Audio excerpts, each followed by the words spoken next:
did it. President Biden giving the handout of a century, canceling $10,000 worth of student debt for those making less than $125,000 a year and erasing up to $20,000 for some low-income borrowers. But it's not free money. The entire plan coming with a price tag of around $300 billion, and that's just a low estimate. And taxpayers like you and me, we will foot the bill. Here's the president. But I believe my plan is responsible and fair. I find it interesting how some of my Republican friends who voted for those tax cuts and others think that we shouldn't be helping these folks. The outrage over helping working people with student loans, I think is just simply wrong, dead wrong. Is this unfair to people who paid their student loans or chose not to take out loans? Is it fair to people who, in fact, do not own multi-billion-dollar businesses to see why these guys get them all a tax breaks? Is that fair? What do you think? What about people who paid their loans, though, struggle to pay their loans, and now others don't have to? The costly cancellation of debt sure to unleash a tidal wave of anger from Americans who already paid off their loans and those who never went to college in the first place. But Senator Elizabeth Warren claims this will help everyone. Because of student loan debt, there are many people who don't move out of their mama's basement, who can't save up money to buy a home, who don't start small businesses, who don't start a family. You relieve the debt burden some for those people, and we have more economic activity. In other words, canceling student loan debt is good for the people whose debt is canceled, but it is also good for our economy and the rest of America. Peter Doocy bluntly asking the White House this question. The people that already paid their student loans, right, they don't get anything out of this deal. Right. That's right. Okay. And other Democrats aren't so sure about this plans. Obama's former economic advisor, Jason Furman, he's slamming it, saying this: pouring roughly $500 billion of gasoline on the inflationary fire that is already burning is reckless. Doing it while going well beyond one campaign promise of $10,000 of student loan relief and breaking another, all proposals paid for, is even worse. I don't know if we could be any more surprised or shocked, except for we kind of saw this was coming, Jesse, because the president has been kicking this can down the road for several months. Not only that, but they say that if you have a student loan, you are still not going to have to pay for it until the end of the year when that will end, and that's because of a COVID emergency. Just want to congratulate all the rich whites with graduate degrees who live on the coast and are making six figures. You really are the forgotten men and women of this country, and you finally now have a president that feels your pain. You know, spending most of your 20s in school and now finally making close to $125,000. Whew, man, I mean, what would they do without Joe Biden? To Liz Warren's point, if this is a historic economy that we've never seen before, why are people even living in their basement saddled with student debt who can't start a business? It doesn't make any sense. You cannot raid the Treasury and then cut checks to your favorite voters. Where did Biden get the power as the president to spend $500 billion? Right. That's Congress's job. He can't steal Nancy's purse and then just start bribing people before an election. That's an abuse of power, and it's unconstitutional. Nancy even said it was unconstitutional. This is reverse class warfare. It's like, I don't know, you rob the poor to pay the rich. You're going to get a plumber's family to pay off the loan of a graduate school family that's making $250,000 a year. Why should I have to pay, or anybody have to pay for my neighbor's graduate degree? I mean, you know, you're looking across the street, you see your neighbor's daughter, she just backed into your mailbox. She's always been an idiot, and now you have to pay for her to get an advanced degree in Estonian poetry? I mean, that doesn't make any sense at all. And you think the Democrats are going to stop at 10 grand? They're not stopping at 10 grand. Next Democrat's going to go 25. Next is going to go 50. It's never going to stop. And then people are just going to keep borrowing and keep going into these schools, because that's what this is about. This is about hooking more students into these universities where they get indoctrinated by the left. That's what this is really about. Now, he says the tax cuts, okay? This is a lot different than tax cuts. Everybody gets a tax cut. Everybody that pays taxes gets a tax cut when the taxes get cut. It's not like Donald Trump cut taxes for males in the swing states of Ohio and Florida and North Carolina 3 months before the midterms. That's not what he did. Everybody got an across-the-board tax cut. He's not transferring wealth to pay off people's loans. The other thing that kills me is that just last week, the president, to much fanfare, signed the Inflation Reduction Act, in which they said there would be all of this deficit savings. Well, with this on the low end, it wipes out all of the deficit savings that they had there. And Tom Cotton cottoned onto this. Watch here. Of all the dumb things Joe Biden has done, this may be the dumbest yet. I know it's stiff competition, but just think about how unfair this is for all the Americans who are harmed by this, who are now on the hook for hundreds of billions of dollars of other people's loans. These are people who took out loans. They did so willingly. They did so freely. They need to pay off their loans, just like every other American. Judge, can we ask you, is it constitutional? Will this eventually, I'm assuming that this is going to end up in the courts?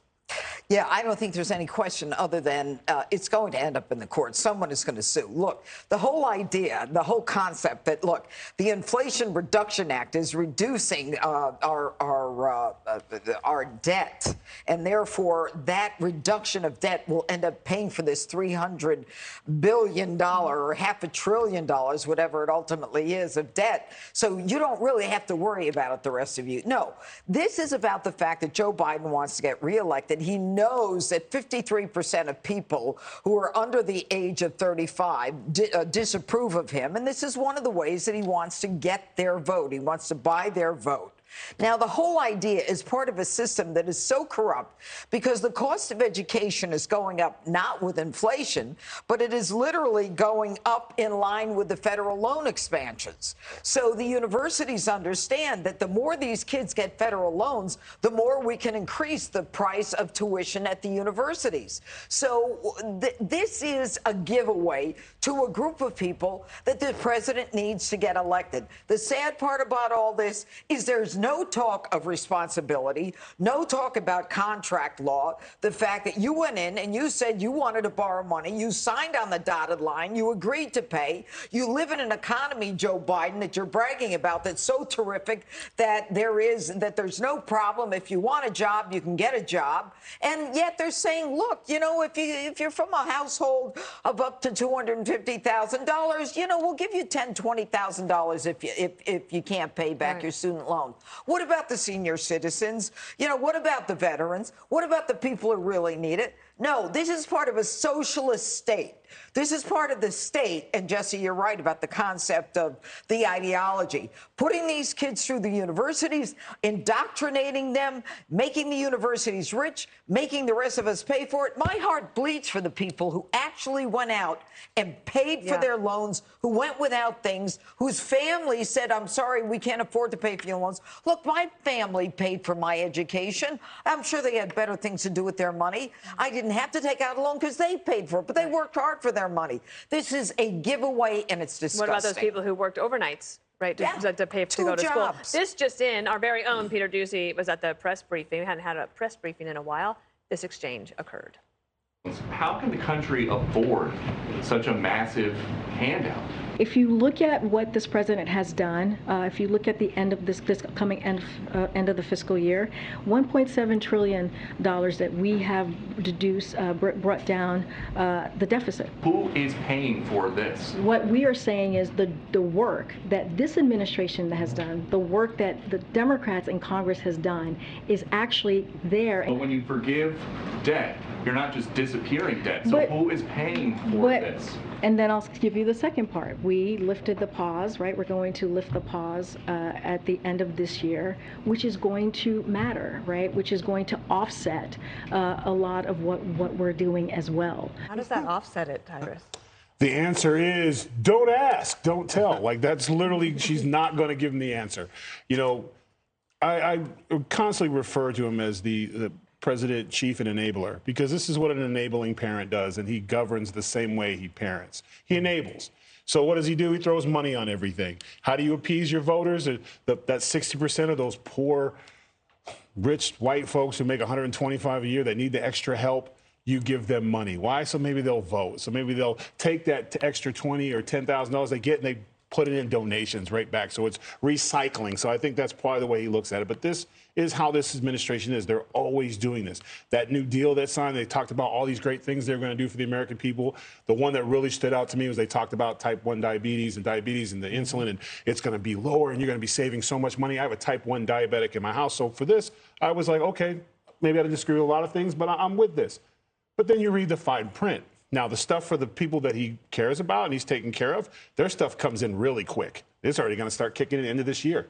I won't see and I'm luckily and blessed to where I can afford these insane prices on insulin, but you won't see that change in price till 2026. Oh, so that's no relief in sight. That is what you call gaslighting and loophole. They played on the American people's feelings. Oh, we're going to get lower medications. And it's really going to help our homes.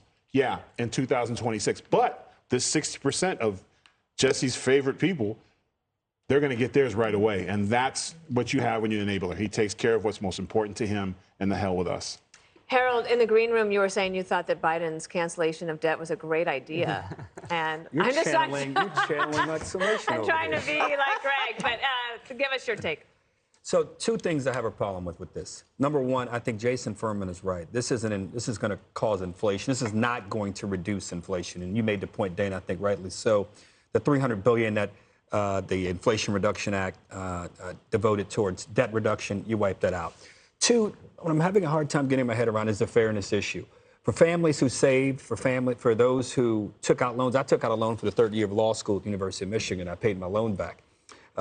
Blessed my parents, paid me through college, paid my way through college in the first 2 years of law school. I think my dad thought law school was only 2 years. But the fairness issue for families who've done it, the fact that they didn't think about in this whatever they did yesterday and however they may do, and it could very well end up in court, like you say, Judge, why not figure out a way to give tax credits to families and to individuals, to students who borrowed money and paid it back? Or those families who saved money like our families did, and many American families have, to send their kids to college. Two, if you're going to, the second part of it, two, if you're going to do this, tailor it for the things we need. I would agree with you. No more art history majors. If you want to be an art history major, fair enough. You're not going to get a break on your loan. Plumbers, engineers, electricians, pilots, teachers, nurses, family doctors, the things we need. That's where where it should have been given. And finally, Judge, you nailed it. The cost of college.